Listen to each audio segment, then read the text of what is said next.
నమస్తే తెలుగు వన్ న్యూస్కి స్వాగతం. సాక్షులు చచ్చిపోతున్నారు. వివేకానంద రెడ్డి గారి హత్య కేసులో సాక్షులు చచ్చిపోతున్నారు. కోర్టుల్లో ట్రయల్ రావట్లేదు. ఏం జరుగుతుందో అర్థం కావట్లేదు. వైఎస్ సునీత మళ్ళీ ఒక్కసారి పిటిషన్ వేసి ఈ మొత్తం పూర్తి చేసేలా నాంపల్లి సిబిఐ కోర్టు ఆదేశాలు జారీ చేయండి 6 నెలల్లో అని ఆమె హైకోర్టును అభ్యర్థించారు. ఎందుకు ట్రయల్కి రావట్లేదో, ఎందుకు సాక్షులు చచ్చిపోతున్నారో జనాలకే అర్థం కావట్లేదు. బహుశా ఆమెకి ఏమైనా అర్థమైందో లేదో తెలియదు. కానీ వీటన్నింటినీ మొదటి నుంచి పరిశీలిస్తూ వస్తున్న అఫ్సాన్ రాయేష్ గారు వీటి మీద అనేక డిబేట్లు, వేల డిబేట్లు ఆయన అటెంప్ట్ చేసి ఉంటారు బహుశా, నాకు తెలిసి. వారు ఉన్నారు మనతో. ఎందుకు జరుగుతుంది ఇలా? ట్రయల్కి ఎందుకు రావట్లేదు? ట్రయల్కి వచ్చిన అంటే అది జగన్మోహన్ రెడ్డి కేసులు అనుకోండి, జడ్జిలు మారిపోతూ ఉన్నారు. ఇక్కడ కేసులు అసలు ట్రయల్కే రావట్లేదు. రాజేష్ గారు నమస్కారం. నమస్కారం. ఎట్లా చూడాలి దీన్ని? ఇంకొక నెల 15 రోజులు కనుక గడిస్తే వివేకానంద రెడ్డి గారి హత్య జరిగి 6 సంవత్సరాల కాలం పూర్తవుతుంది. 2019 మార్చి 15వ తారీఖు ఆ హత్య జరగడం జరిగింది. వాస్తవంగా ఒక హై ప్రొఫైల్డ్ పర్సన్ హత్యకు గురైనప్పుడు వీలైనంత త్వరగా ఆ హత్యకి సూత్రధారులు ఎవరు, పాత్రధారులు ఎవరు అని చెప్పని నిర్ధారణ చేసి చట్టం ముందు శిక్షకు గురి చేయాల్సిన బాధ్యత విచారణ సంస్థలది, ప్రభుత్వాలది. మరి 6 సంవత్సరాల క్రితం హత్య గావింపబడ్డ ఒక మాజీ పార్లమెంటు సభ్యుడు, ఒక మాజీ మంత్రి, మాజీ శాసనసభ్యుడు, మాజీ ఎమ్మెల్సీ, ఒక మాజీ ముఖ్యమంత్రికి స్వయాన సోదరుడు, ఇంకొక మాజీ ముఖ్యమంత్రికి స్వయాన చిన్నాన్న, అంత హై ప్రొఫైల్ వ్యక్తి హత్య గావింపబడితే ఆ హత్యలో ఆరోపణలు ఎదుర్కొంటున్న వాళ్ళు, సూత్రధారులు అని చెప్పని సిబిఐ ద్వారా నిర్ధారణ చేయగలిగిన వాళ్ళు కూడా అత్యున్నత చట్టసభలకు ఎన్నికైన సభ్యులు అయి ఉన్నప్పుడు ఇంకా సమర్థంగా, ఇంకా వేగవంతంగా ఆ విచారణను ముగించాల్సిన బాధ్యత విచారణ సంస్థది. కానీ ఇక్కడ చాలా అలసత్వం ప్రదర్శన జరుగుతుందనేది వాస్తవం. ఎందుకంటే ఇప్పటికీ మీరు ట్రయల్ గురించి మాట్లాడుతున్నారు. కేసు విచారణ ఇంకా ఇన్కంక్లూజివ్గానే ఉంది. ఇప్పటికీ చాలా ప్రశ్నలకి సమాధానం దొరకలేదు. అపరిష్కృతంగా ఉండిపోయిన చాలా ప్రశ్నలు ఇప్పటికీ పూరింపబడలేదు. విచారణ ఇంకా కొనసాగాల్సిన అవసరం ఉంది. ఇంకా ప్రశ్నించాల్సిన వ్యక్తులు ఉన్నారు. ఇంకా నిర్ధారణ కావాల్సిన పాత్రలు, ప్రమేయం ఉన్నాయి. అటువంటప్పుడు ట్రయల్ గురించి అప్పుడే ఎలా మాట్లాడతారు? సిఆర్పిసి 164 స్టేట్మెంట్ ఇవ్వటం ద్వారా దస్తగిరి ఈ కేసులో ఒక కదలిక తీసుకురావడం జరిగింది. అంటే సహజ మరణంగా చిత్రీకరించబడి, తర్వాత హత్యగా నిర్ధారించబడి, దాన్ని ఆనాటి ప్రభుత్వానికి, ఆనాటి పాలకుడికి ఆపాదించబడి, ఎన్నికల్లో ఒక ప్రచారాస్త్రంగా మలచబడి, ఓట్లు రప్పించిన ఆ హత్య తర్వాత సిబిఐ ద్వారా జరిగిన విచారణలో అసలు సూత్రధారులు, పాత్రధారుల ప్రమేయాన్ని బయటపెట్టింది. ఈ సందర్భంగా అక్యూజ్ నెంబర్ 4గా ఉన్న దస్తగిరి పులివెందుల మేజిస్ట్రేట్ గారి దగ్గర ఇచ్చిన సిఆర్పిసి 164 స్టేట్మెంట్ అప్రూవర్గా మారుతూ ఇచ్చిన స్టేట్మెంట్లో అతను చెప్పింది ఏంటి? ఈ హత్య చేయటం కోసం మాకు 40 కోట్ల రూపాయల సుపారీ ఆఫర్ చేశారు. వ్యక్తిగతంగా నాకే 5 కోట్లు ఇస్తానన్నారు. నాకు 1 కోటి రూపాయలు అడ్వాన్స్గా ముట్టింది అని చెప్పని అతను చెప్పడం జరిగింది. అతనికి ముట్టిన 1 కోటి రూపాయల్లో 72 లక్షల రూపాయలు సిబిఐ రికవర్ చేసుకుంది. మరి 72 లక్షల రూపాయలు ఆల్రెడీ రికవర్ అయ్యాయి అని అంటే అక్కడ నగదు పంపిణీ జరిగిందని నిర్ధారణ అవుతుంది కదా. 40 కోట్ల రూపాయలు ఇవ్వగలిగే సామర్థ్యం ఉన్న వ్యక్తులు ఎవరు? 40 కోట్ల రూపాయలు ఖర్చు పెట్టి చంపించే మోటివ్ ఏంటి? ఇప్పటివరకు అది నిర్ధారణ కాలేదే. అసలు నల్ల డబ్బు అంత రికవర్ అయిన తర్వాత ఇన్కమ్ ట్యాక్స్ అండ్ ఈడీ ఎందుకు ఇప్పటివరకు ఇన్వాల్వ్ కాలేదు? అసలు 40 కోట్ల రూపాయలకి సోర్స్ ఏంటి? ఒక హత్య చేయడానికే 40 కోట్లు వాడగలుగుతున్నారు అని అంటే అసలు వాళ్ళ దగ్గర ఉన్న అంటే వాళ్ళ స్తోమత ఏంటి? వాళ్ళు ఇంకెంత నగదు కలిగి ఉన్నారు? ఎంత సామర్థ్యం కలిగి ఉన్నారు? ఇవి నిగ్గు తేల్చాల్సిన బాధ్యత ఇన్కమ్ ట్యాక్స్ అండ్ ఈడీ మీద ఉంది కదా. ఎగ్జాక్ట్లీ. ఇక్కడ చాలామంది ప్రజల్లో కూడా ఉన్న డౌట్ ఏంటంటే, వివేకానంద రెడ్డి కేసుని నిగ్గు తేలుస్తాం, సునీతకు న్యాయం చేస్తామని కూటమిలో ఉన్నటువంటి నేతలు చెప్పారు కదా. సో కూటమి నేతలు ఇప్పుడు ఎందుకు న్యాయం చేసేటువంటి దిశగా వెళ్ళట్లేదు అనేది ఒక ప్రశ్న ఉంది. ఇది కూటమి నేతల చేతుల్లో ఉందా, దర్యాప్తు సంస్థల చేతుల్లో ఉందా? కేసులు విచారించి పరిష్కరించే అవకాశం, అధికారమే ప్రభుత్వాలకి పాలకులకి ఉండున్నట్టయితే జగన్మోహన్ రెడ్డి గారికి దశాబ్ద కాలం పైగా బెయిల్ మీద తిరిగే లగ్జరీ ఆయనకి దక్కుండేది కాదు కదా. ఎందుకంటే ఇప్పటికీ జగన్మోహన్ రెడ్డి గారికి బెయిల్ వచ్చే 11 సంవత్సరాలు 4 నెలలు 8 రోజులైంది. 2013 సెప్టెంబర్ 23వ తారీఖు రోజు ఆయనకి బెయిల్ రావడం జరిగింది.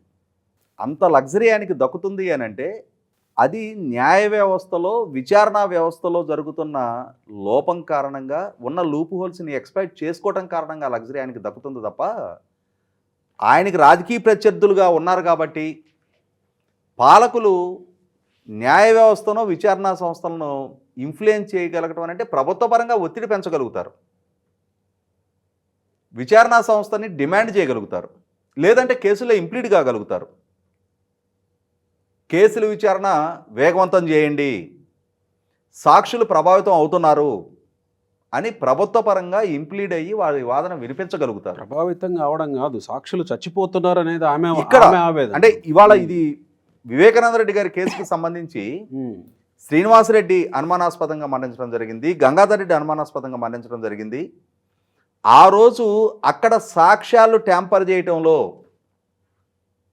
కీలకంగా వ్యవహరించిన భారతి గారి తండ్రి గంగిరెడ్డి గారు చనిపోవటం జరిగింది. మొన్న అభిషేక్ రెడ్డి చనిపోవటం జరిగింది. అభిషేక్ రెడ్డి ఆధ్వర్యంలోనే వివేకానంద రెడ్డి గారి హత్య తాలూకు గాయాలకి కుట్లేయటం జరిగింది అనేది సిబిఐ నిర్ధారణ చేసింది, అతను సాక్షిగా పరిగణించింది. వాస్తవంగా అయితే ఒక హత్య జరిగి ఉన్నప్పుడు ఆ హత్య కేసుకు సంబంధించిన ఫోరెన్సిక్ ఎవిడెన్సెస్ ట్యాంపర్ చేసినప్పుడు అతను సాక్షిగా కాదు, ముద్దాయిగా పరిగణించాలి. మరి అవినాష్ రెడ్డిని ముద్దాయిగా పరిగణించిన సిబిఐ అభిషేక్ రెడ్డి దగ్గరికి వచ్చేప్పటికి సాక్షిగా ఎందుకు పరిగణించారో తెలియదు. ఆదేశాలు ఇచ్చిన అవినాష్ రెడ్డి వాళ్ళ నాన్న భాస్కర్ రెడ్డి ముద్దాయిలు అయి ఉన్నప్పుడు అమలు చేసిన అభిషేక్ రెడ్డి కూడా ముద్దాయిగానే పరిగణించాలి. అయితే ఇక్కడ కుట్లు వేసిన కాంపౌండరు చనిపోయాడు, దాన్ని పర్యవేక్షించిన అభిషేక్ రెడ్డి చనిపోయాడు, వీరిద్దరిని ఉద్యోగాల్లో పెట్టుకున్న గంగిరెడ్డి గారు చనిపోయారు. కాబట్టి ఇక్కడ ఈ కేసు విచారణ చుట్టూ అనుమానాలు ముసురుకుంటున్నాయి అనేది వాస్తవం. అదే సందర్భంలో ఇప్పటి వరకు సిబిఐ ద్వారా కోర్టుకి సబ్మిట్ చేస్తున్న ప్రాథమిక ఛార్జ్ షీట్లో మెన్షన్ చేసిన ప్రకారం వివేకానంద రెడ్డి గారి పిఏ కృష్ణారెడ్డి ఉదయం 6:30 గంటలకి వివేకానంద రెడ్డి గారిని చూడటానికి వచ్చినప్పుడు ఈ హత్య తాలూకు వార్త బాహ్య ప్రపంచానికి తెలిసింది అని చెప్పని మెన్షన్ చేశారు.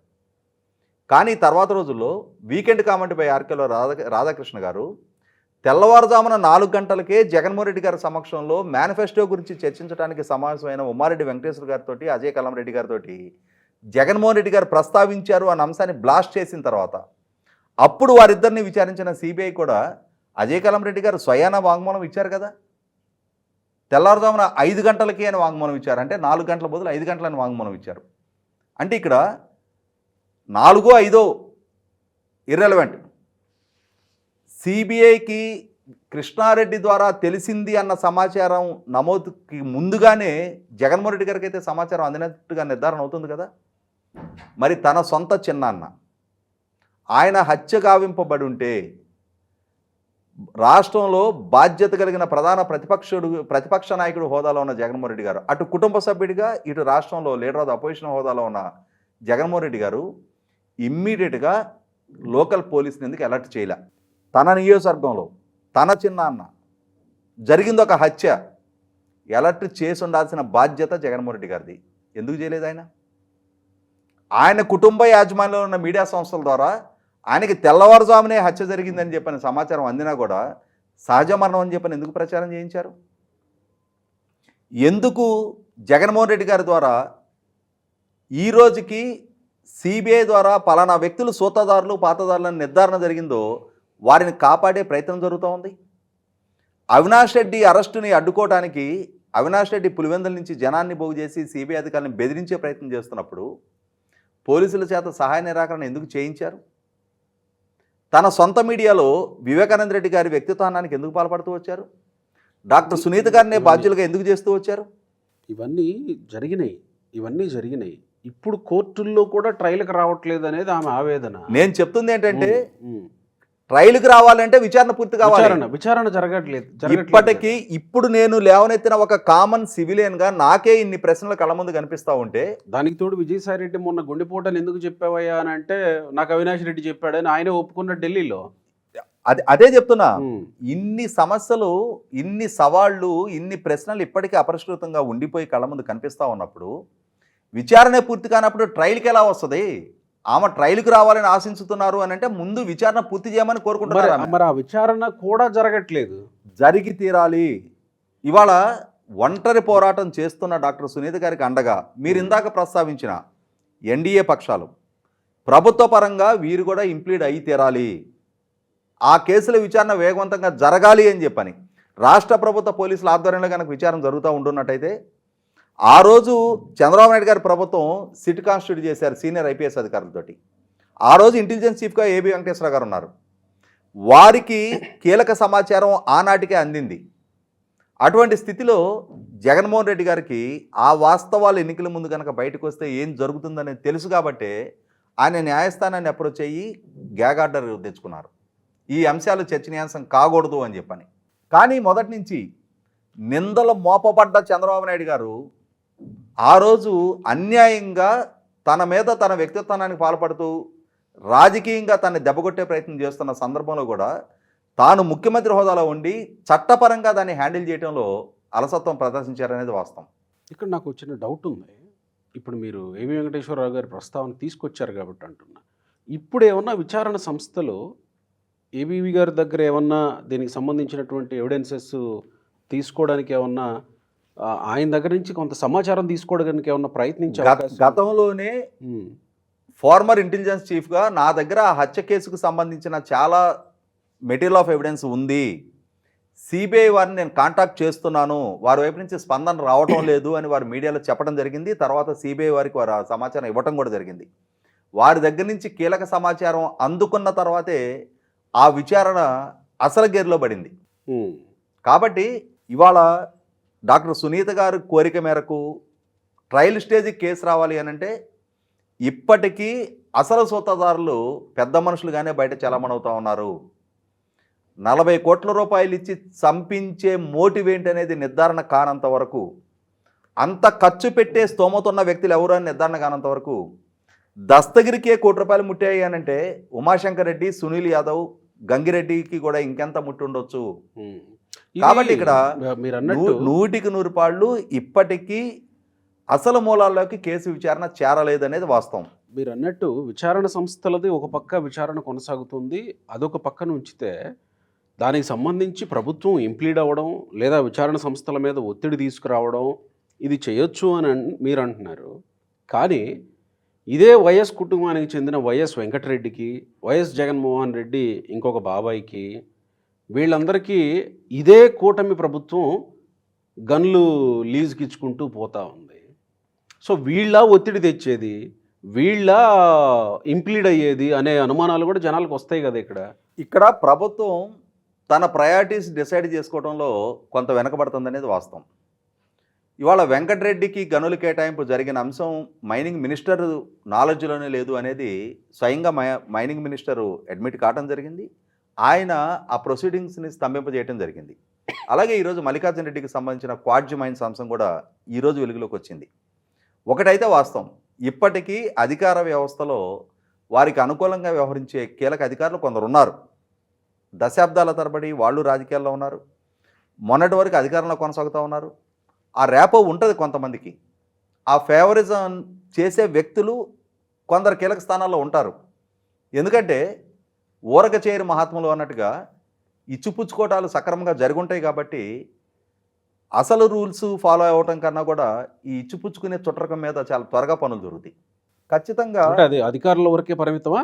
నాయకులు కూడా నాయకుల స్థాయిలో స్థానికంగా కరప్ట్ అయిన వాళ్ళు, స్థానికంగా సహకరించిన నాయకులు కూడా ఉంటే ఉండొచ్చు. కొంతమంది వ్యక్తులకి మొత్తం ప్రభుత్వానికి ఆ ఉద్దేశం, కొంతమంది వ్యక్తులు చేసే తప్పుకి మొత్తం ప్రభుత్వానికి ఉద్దేశం ఆపాదించాల్సిన నెస్టీ లేదు. ఖచ్చితంగా డాక్టర్ సునీత గారి పట్ల చంద్రబాబు నాయుడు గారికి, తెలుగుదేశం పార్టీకి, ఎన్డీఏ కూటమికి పూర్తి స్థాయి సానుభూతి ఉంది.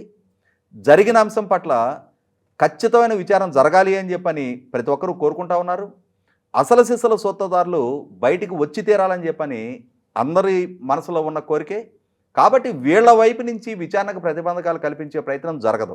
మరి ఎక్కడ జరుగుతుంది విచారణ? ఎందుకు జరగట్లేదు? మీరు చెప్పిన ఈ ప్రశ్నలన్నిటి మీద ఎక్కడ జరుగుతుంది, అంటే ఎందుకు జరగట్లేదు? ఇవాళ మీ పరిశీలన ఏంటి? సిబిఐ ప్రదర్శిస్తున్న అలసత్వం, అది ఎందుకు అలసత్వం అనేదాంట్లో దాన్ని అందుకే కదా ఆమె న్యాయస్థానాన్ని అప్రోచ్ అయింది. ఇవాళ ముల్లుగర్రతో పొడిస్తే కానీ కొన్ని ఎద్దులు కదలవు. ఇవాళ సిబిఐ కూడా ముల్లుగర్రతో పొడవాల్సిన స్థితికి దిగజారటం అనేది మన దౌర్భాగ్యం. Right sir.